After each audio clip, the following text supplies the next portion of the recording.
നമസ്കാരം. പുതിയൊരു വീഡിയോയിലേക്ക് എല്ലാവർക്കും സ്വാഗതം. ഇന്ന് പരിചയപ്പെടുന്നത് കാർത്തിക നക്ഷത്രത്തിന്റെ സ്വഭാവ സവിശേഷതകളാണ്. കാർത്തിക നക്ഷത്രത്തിൽ ജനിച്ച വ്യക്തികളുടെ ജീവിതത്തിൽ സാമാന്യമായി കണ്ടുവരുന്ന അനുഭവങ്ങളെ നോക്കാം. നല്ല ഇച്ഛാശക്തിയോടെ സംസാരിക്കാനുള്ള കഴിവും മര്യാദയോടെയുള്ള പെരുമാറ്റവും സഭ്യമായ ജീവിതം നയിക്കുന്നവരും ആയിരിക്കും. വകതിരിവോടെ ആളുകളുടെ കുറവുകൾ കണ്ടുപിടിക്കുകയും അത് ശരിപ്പെടുത്തുവാൻ ശ്രമിക്കുകയും ചെയ്യും. ആകർഷകമായ മുഖത്തോടു കൂടിയവരും സാമൂഹ്യ സേവനത്തിൽ തൽപരരും ആയിരിക്കും. കർക്കശക്കാരായി കാണപ്പെടുകയും എടുത്ത തീരുമാനങ്ങളിൽ ഉറച്ചു നിൽക്കുകയും ചെയ്യും. പേരും പ്രശസ്തിയും ആഗ്രഹിക്കാറില്ല. മറ്റുള്ളവരിൽ നിന്ന് സഹായങ്ങൾ കൈപ്പറ്റാനും ആഗ്രഹമുണ്ടാകില്ല. വിശ്രമമില്ലാതെ എന്തെങ്കിലും പ്രവൃത്തികൾ ചെയ്തുകൊണ്ടേയിരിക്കും. തോൽക്കുന്നതോ പിന്നിലാകുന്നതോ താല്പര്യമില്ല. സത്യസന്ധത മൂലം മറ്റുള്ളവരാൽ വഞ്ചിക്കപ്പെടാം. പണം സമ്പാദിക്കുവാൻ സവിശേഷമായ കഴിവ് ഉണ്ട്. കൂടാതെ കഠിനാധ്വാനത്തിലൂടെ ഏതൊരു ലക്ഷ്യത്തെയും കരസ്ഥമാക്കുകയും ചെയ്യും. തൻ്റെ എതിരാളികളെ തോൽപ്പിക്കാനുള്ള കഴിവ് ഉണ്ടാകും. കാർത്തിക നക്ഷത്രത്തിന് മുരുകനുമായി ബന്ധം ഉള്ളതുകൊണ്ട് ലോകം ചുറ്റാൻ താല്പര്യമുണ്ടാകും. അമ്മയുടെ വീട് നല്ല പാരമ്പര്യമുള്ളതായിരിക്കും. എരിവും പുളിയും ഉള്ള ഭക്ഷണത്തോട് കൂടുതൽ താല്പര്യമുണ്ടാകും.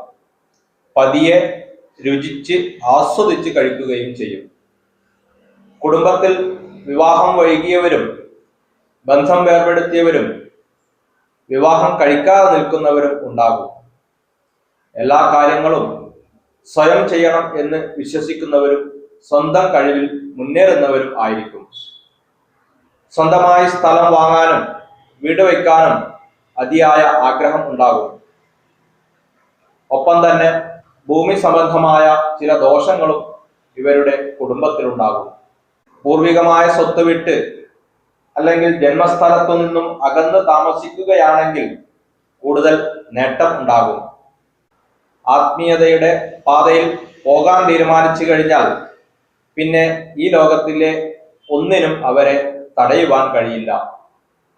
കാർത്തിക ഒന്നാം പാദത്തിൽ ജനിച്ചവർ പോലീസ്, പട്ടാളം, ഡോക്ടർ, സർജൻ, കെമിക്കൽസ്, സ്ഫോടക വസ്തുക്കൾ, ആയുധ വ്യാപാരം, ഭൂമി കച്ചവടം, ഖനനം, അഗ്നിയുമായി ബന്ധപ്പെട്ട ജോലി, സ്റ്റീൽ, പിച്ചളപാത്രങ്ങൾ, മുടിവെട്ട്, കളിമൺ പാത്രങ്ങൾ, പുരോഹിതൻ, ജ്യോതിഷം എന്നീ മേഖലകളിൽ ജോലി ചെയ്യുന്നത് നല്ലതാണ്. കാർത്തിക 2, 3, 4 പാദങ്ങളിൽ ജനിച്ചവർ സർക്കാർ ജോലി, സർക്കാർ കോൺട്രാക്റ്റ്, വിദേശ ജോലി, വസ്ത്രവ്യാപാരം, രത്നവ്യാപാരം, കലകൾ, സംഗീതം, ശില്പകല, photography, videography, makeup, interior decoration, ആദായനികുതി വകുപ്പ്, ഗൈനക്കോളജി എന്നീ മേഖലകളിൽ ജോലി ചെയ്യുന്നത് നല്ലതാണ്. 2, 3, 4 പാദത്തിൽ ജനിച്ചവർ സമൂഹത്തിന് വേണ്ടി പുണ്യം ചെയ്യാൻ ജനിച്ചവരാണ്.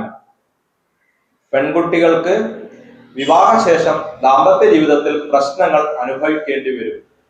കാരണം മിക്കവരിലും കലഹ സ്വഭാവം ഉണ്ടാകും. ചെറുപ്പത്തിൽ വലിയ പ്രശ്നങ്ങളോ ഒന്നും ഇല്ലാതെ നല്ല കുട്ടിയായി ജീവിച്ചാൽ വിവാഹശേഷം പ്രശ്നങ്ങൾ ഉണ്ടാകും. എന്നാൽ ചെറുപ്പത്തിൽ കലഹവും പ്രശ്നവും ഒക്കെയായി ജീവിച്ചവരാണെങ്കിൽ ദാമ്പത്യ സൗഖ്യം അനുഭവിക്കാൻ സാധിക്കും. ജീവിത പങ്കാളിയോട് വിശ്വാസ്യത പുലർത്താൻ ശ്രമിക്കണം. പെൺകുട്ടികൾ 27 വയസ്സിന് ശേഷം വിവാഹം കഴിക്കുന്നതാണ് നല്ലത്. അമിതമായി ധനം ഉള്ളവരെയും തീരെ ധനം ഇല്ലാത്തവരെയും ഒഴിച്ചുള്ളവരെ ജീവിത പങ്കാളിയായി തിരഞ്ഞെടുക്കാൻ ശ്രമിക്കുക.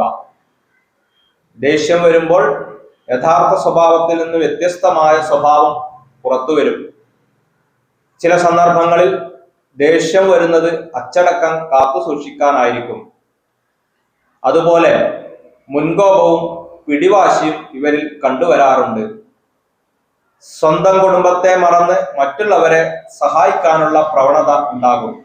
അച്ഛനും അമ്മാവനും ഇവർക്ക് പ്രശ്നക്കാരായിരിക്കും. ജീവിതകാലത്തിൽ ഒരു അപകടം സംഭവിക്കുകയും അതിൽ നിന്ന് രക്ഷപ്പെടുകയും ചെയ്യും. ഒന്നാം പാദത്തിൽ ജനിച്ചവർക്ക് വിദ്യാഭ്യാസം കൊണ്ട് ഉപകാരം ഉണ്ടാകില്ല. എന്നാൽ ഉത്സാഹം, ആരോഗ്യം, മുന്നേറാനുള്ള തിടുക്കം, നേതൃപാടവം, വാദപ്രതിവാദത്തിനുള്ള കഴിവ്, ന്യായത്തിനോട് താല്പര്യം, മത്സരബുദ്ധി, ആക്രമണ സ്വഭാവം എന്നിവ നിറഞ്ഞു നിൽക്കുന്നവരായിരിക്കും.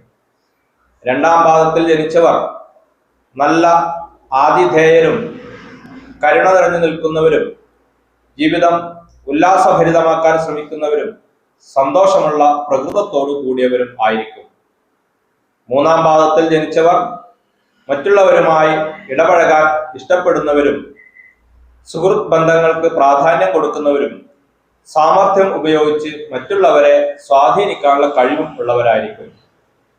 നാലാം പാദത്തിൽ ജനിച്ചവർ സമർത്ഥരും സക്രിയമായ ബുദ്ധിയുള്ളവരും ധനവാന്മാരും ആയിരിക്കും. ഗ്രഹനിലയിലെ ഗ്രഹയോഗങ്ങൾക്ക് അനുസരിച്ച് ചില സ്വഭാവങ്ങളിൽ മാറ്റം വരാം. ഉചിതമായ പരിഹാരങ്ങൾ ചെയ്താൽ ദോഷാനുഭവങ്ങളുടെ കാഠിന്യം കുറയ്ക്കാൻ സാധിക്കും. നമസ്കാരം.